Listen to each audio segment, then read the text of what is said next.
minutes.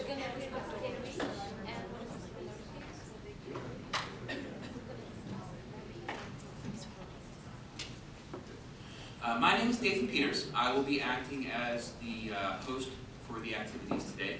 I'd like to thank you all for attending. Braving the cold weather to join us here in Pittsburgh today. Just some basics. I believe everyone has found the refreshments area. That will be open and the refreshments will rotate over the course of the day. Right behind the refreshments area is where the restrooms are. So please know where that's at.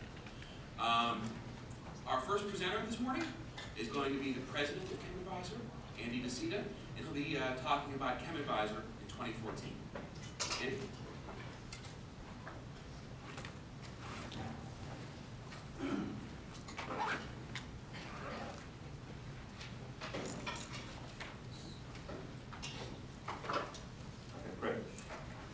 Welcome to the seminar.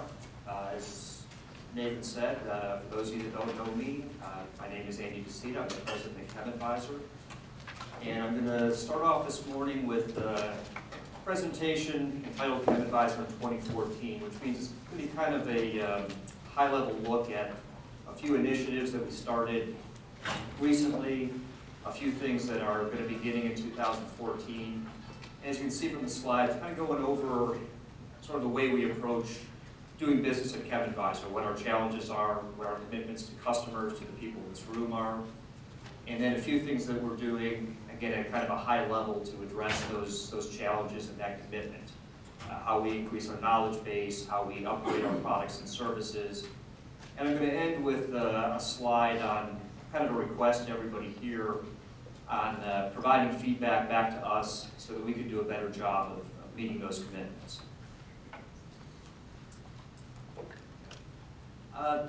Probably like everybody in this room and the companies you work for, ChemADVISOR has certain things that we have to do well if we're going to be a successful company. If we execute on those, we increase our chances of doing well. If we don't, then we're in trouble. And some of those are pretty obvious. So the first one I put up there is monitoring regulatory changes.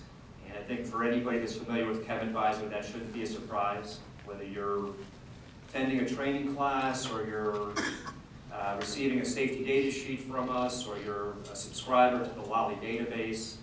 I think the expectation, and it's a reasonable expectation, is that the information you receive is accurate and it's up to date.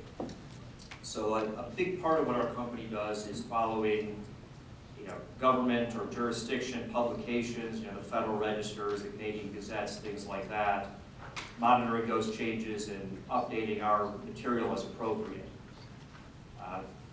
Where there's what I kind of call here, I think, major initiatives, large regulatory changes, and it's sort of loosely defined, but things like new registration regimes, REACH, K-REACH, maybe TSCA reform at some point, or major GHS implementations in regions, United States, Canada, and so forth. We track those a little bit closer, and we kind of follow them through the entire legislative process, from working group recommendations to comment periods to proposed regulations and so forth, being cognizant that both for our internal use as well as for the information we provide to our customers, those regulations have enough impact that people want some advance notice and want to follow those a little bit more closely. Another note is that we do follow certain industry standards, and even in some cases company initiatives.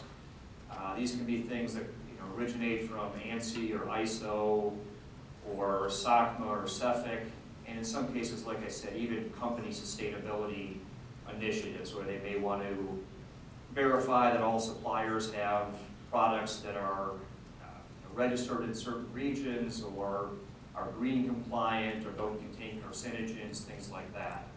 And the reason we follow some of those is because some of the analysis that we provide, some of the information we provide can also be used for complying with those standards. And in the case of some of the people in this room, those standards may be important for your EHS initiatives as well. In addition to just following the regulatory changes, there's a couple industries that we need to follow at least at a high level. the chemical industry, and the IT industry. We don't have to follow every aspect of it, but I listed just a couple examples, not a complete list up there, of the types of things that do have an effect on our business. So, in the last decade, kind of the proliferation of nanoscale materials. Obviously, there's still some debate about how those fit into various regulatory schemes, and so it's kind of important for us to not just follow the publications, but to know a little bit about the characteristics of nanoscale chemistry and how that may play out in those regulatory schemes. Increased complexity and increased acceptance of modeling software like QSARs and SARs. That has some impact.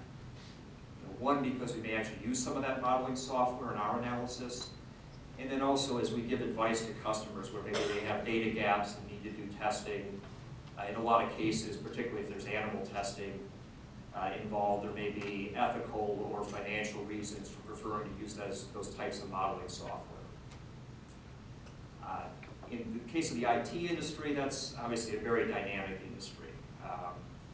We don't have to be cutting edge, but we do have to follow general trends, or some of the general trends.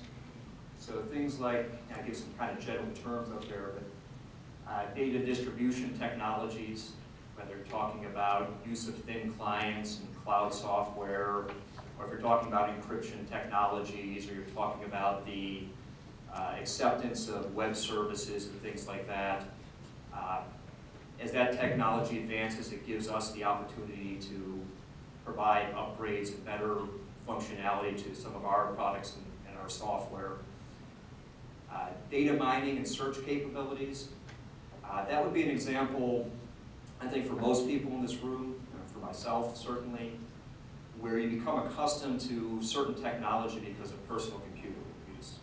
In other words, you go on to Google or you go on to Yahoo, and you put in a set of search terms, maybe a few wildcards, and you just expect that within a couple seconds, the software engine has searched through millions of records and come back with a sensible ordering of some search results. And I'm kind of guilty of this too. Eventually, you kind of get used to that functionality. When you're using business software, any software, you expect that same type of performance.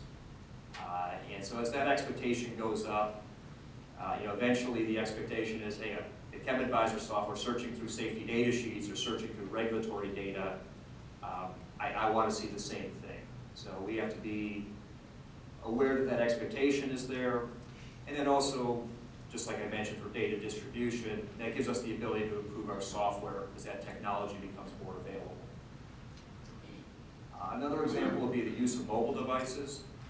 And again, if I kind of use my own personal experience as an example, that's another technology that was originally used more for sort of personal computing, personal use. Didn't necessarily see that as a business tool, at least not in the case of integrating with business software. But I know more and more, I use my smartphone for checking email. I almost prefer it to looking on a laptop.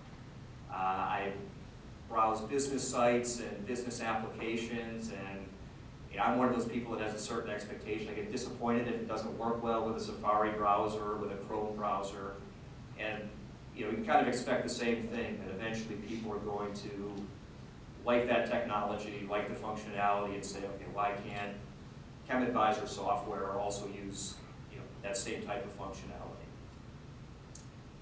And the last bullet point I put out there is just kind of a reminder that we're not unique. Just like every company, we have to offer a compelling value proposition to our customers. There are obviously alternatives to using ChemADVISOR, and I kind of approach that as there's two groups of competition. One is what I call external competition, companies like ChemADVISOR, consulting firms or law firms or software companies that provide similar products and services. And the other is what I typically call internal competition, which means a chemical company or manufacturing company just decides, hey, we can do things on our own, we don't need to use an outside source. I can track regulations on my own, I can train we can train our own people, and it's really not worth it for us to go to a ChemADVISOR course or subscribe to a ChemADVISOR product. And we're certainly going to always have both groups of competition, and not every customer is going to want to use ChemADVISOR's products or services. But we have to have a good enough reason for a large enough group of people to use it in order for us to be a successful company. So given those challenges, what I kind of promised to this audience is that, first of all, we're aware of those challenges, and we're doing our best to execute on our mission statement, which that's kind of an abbreviated version of that first bullet point. You may have seen it if you attend some of our training courses or seminars. It's our goal to be an indispensable source of environmental, health, safety, and transportation information for all of our customers and for our business partners. And in order to do that, we have to invest in our people, we have to invest in our products, we have to follow all of those changing dynamic industries that I mentioned on the previous slide, regulatory changes as well as trends in the chemical industry and in the IT industry. And those are, that commitment is not a 2014 only commitment. That was the same commitment we had in 2013, 2012, 2011. It'll be the same commitment we have in 2015, 2016. That's basically the things we have to do to meet the challenges I mentioned on the previous slide and offer good value to the people in this room and our other customers. So to talk at kind of a high level about some of the things we're doing to meet that commitment, probably the most important thing, although also maybe the most difficult to define, is what I call expanding our knowledge base. And I know that's a very nebulous sort of term, but you kind of think of it as the accumulated knowledge at ChemADVISOR of all the regulatory knowledge, all the chemical industry knowledge, all the IT knowledge, kind of all lumped together. And the most important thing we can do to increase or maintain that knowledge base is to hire and maintain the right group of people. And in 2014, we're going to continue to try and increase it. We're going to look to hire additional staff members.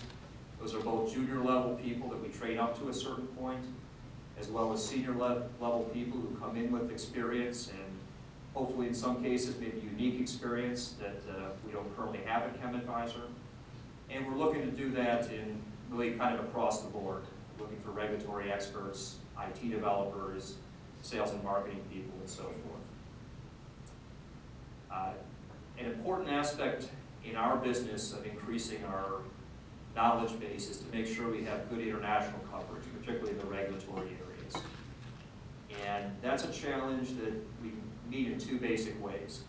One is we can hire the appropriate people, either people that are based in a foreign market or people that maybe grew up or went to school in a foreign market and have the language skills and cultural skills to augment what we can provide. The other way is to find partners who are already experts in those markets. And I give another, not complete list, but some examples in that bullet point below. Mention some partners we have in Japan, JCDB, in China with Reach 24, KTR in Korea, CIS Center in Russia. And in all those cases, we do have staff members at ChemADVISOR who speak Japanese, Chinese, Russian, Korean. But we find that those companies who specialize in those regulations have certain contacts, have certain interpretations of regulations, and also have access to customers that it would be difficult to duplicate if we tried to simply staff up ourselves. So we also work with partners like that, and the development of partnerships is pretty much an ongoing process at ChemADVISOR. At any point in time, we're either finalizing, beginning, kind of in the middle of establishing partners, particularly international partners. And we do that in a lot of regions, but in particular we look at regions where the kind of the concern about the regulatory status is growing. So maybe areas that weren't on a lot of people's radar 5 years ago, but now we're getting a lot of inquiries. places like Turkey, Thailand, Brazil, Mexico, and so forth. And those are all areas where we either have established partnerships or we're looking to establish them.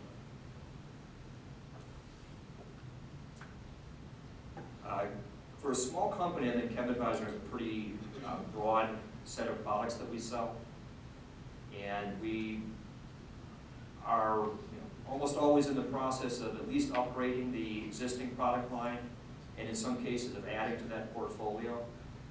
I'm probably going to run over my time anyways, but I'd probably run way over the time if I tried to go through every product and what we're doing with it. So I thought I would just highlight 3 things up here. The first 2 are what I would consider new products that we rolled out in 2013. The EHS authoring tool software, which is software for creating regulatory documents, safety data sheets, label statements, those types of things. And then the global chemical regulatory reports, which are text reports that highlight the EHS regulations in a given jurisdiction, talking about registration and notification and transportation and HAZCOM requirements, those types of things for a given country or jurisdiction. EHS authoring tools is a fairly complex set of software. It has a lot of features, and we're in the process of adding quite a few more features. It's way beyond the scope of what I'm going to talk about in my presentation. So if someone's interested in that, we can set up a presentation to show all those things. The one thing I was going to highlight, though, is that it is very content-driven. And content is another one of those general terms that could mean a lot of things. In my case, what I'm talking about are things like regulatory data, types of things you'd find in the LOLLY database, maybe tox studies like you'd find in the RTEX data feed, phrases, phrase translations, rules and algorithms for classifying substances and mixtures, or for inserting regulatory information on a safety data sheet in some circumstances and not in other circumstances.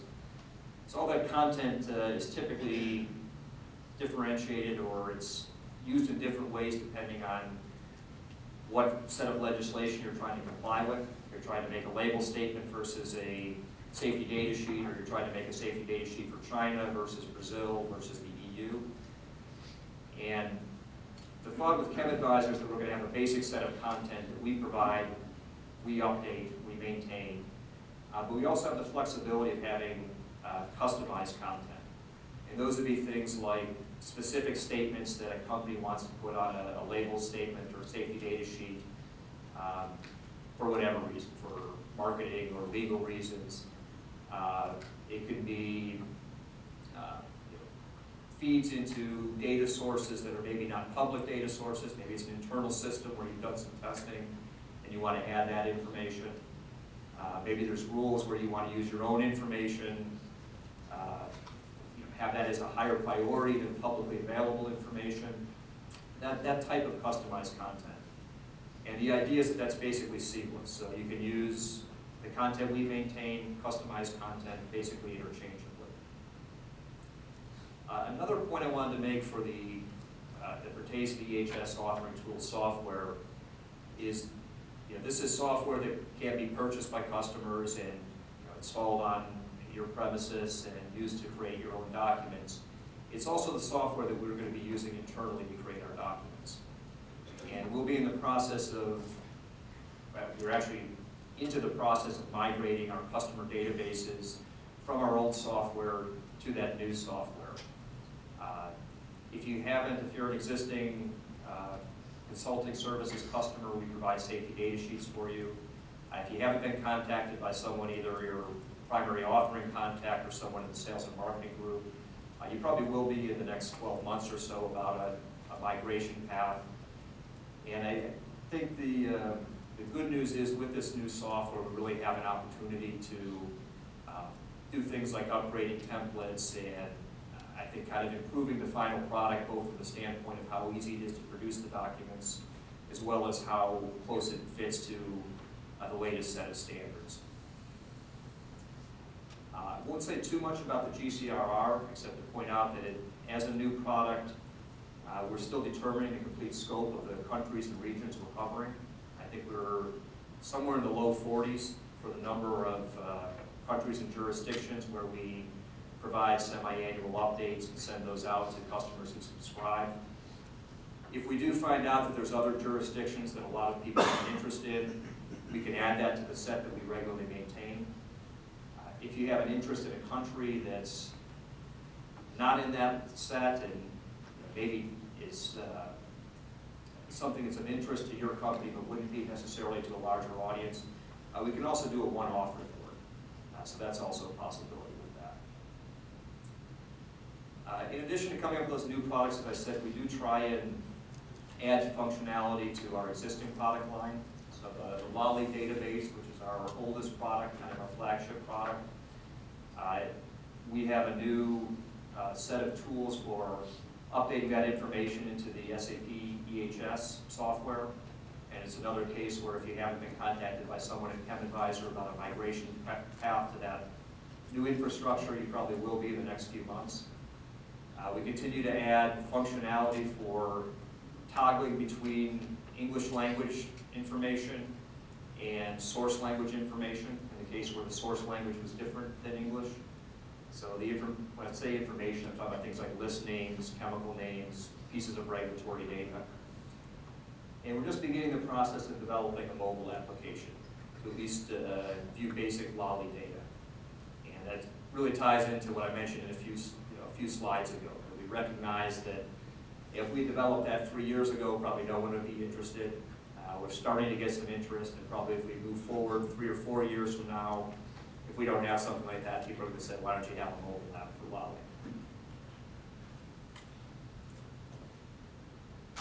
Our service offerings, we have some new services that we're going to be adding to the scope of what we can offer to our customers in 2014. This is based on some types of inquiries where we felt like there's a customer need and we didn't at the time have the ability to meet that need. We have, similar to our sort of international knowledge base expansion, there's two basic ways we can address expanding the scope of services and what we can offer. One is to hire or train internal resources that have that expertise, and the other is to find a partner that already has that expertise. The first two examples would be cases of the latter, where we look for a company that already knows how to do these things and partner with them. The case of label state or label provision, ChemADVISOR knows how to create a compliant label state or label statement document or image. And we know the hazard statements that should go on there, the basic formatting. What we don't know how to do, and we partnered with a company that does know how to do this, is how to get that image or that document printed out on the shop floor on compliant label stock, including a part number or a batch number or a barcode and that type of thing. So again, that was out of the range of our expertise, but we know that some customers want to go to that next stage, and we have a partner that can facilitate that. In the case of doing testing, ChemADVISOR is able to look at sets of data and identify data gaps for something like, let's say, a REACH dossier. And you can look at IUCLID and say, you're going to need to do some testing here, here, and here. The thing that we couldn't do is we don't have and are not planning on having an actual lab testing facility. So at that point, we kind of say you have to go find a testing facility and get that testing done. We've identified a partner company that is a lab, is a testing facility that does a wide variety of testing. There's some things up there, tox, ecotox, physical chemical properties, VOC properties, things like that. And so if that adds, if customers would like us to facilitate the process of getting in contact with that lab, interpreting the results, we can do that as well. The last thing I mentioned as sort of an expanded service is something that we had the capability of doing to some extent, and we even did on occasion when customers asked for it specifically. But I guess the thing that's new is trying to kind of bundle this and really to market it as a set of services that we can provide for customers. And I kind of struggle with how to name this, but it's basically the set of consulting services that helps customers take new products and put them into new markets for the first time. So if you design a new product, or you decide, you have a marketing plan to expand where you're selling a product, and you're going to sell it for the first time in Brazil, or sell it for the first time in Korea, what do you have to do? Do you have to do a registration? Do you have to do a notification? Can you use an exemption? Do you need to write a safety data sheet in the native language? Can you just use your DOT or UN compliant transportation, proper shipping description? Kind of answering those types of questions. And there's a lot of different degrees we can go into trying to help customers with that. I kind of broke it into, for this purpose, kind of an oversimplification of a basic level, where the basic level would be looking at the components and composition of the product, checking it against things like inventory lists, banned substances lists, giving an overview of kind of the general regulatory requirements, similar to what would be found in a global chemical regulatory report. And then the higher level, which would be actually doing the work to help the customers comply with those requirements. Actually submitting a registration, going through the notification process if it was required, writing the safety data sheet in the native language, coming up with the right proper shipping description, and actually performing that work for one or more regions.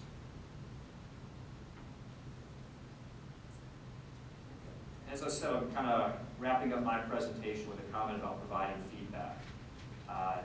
First of all, it's good to see people in person here. I think the nature of our business is a lot of our communication with customers is electronic in nature, sending emails, doing webinars, things like that.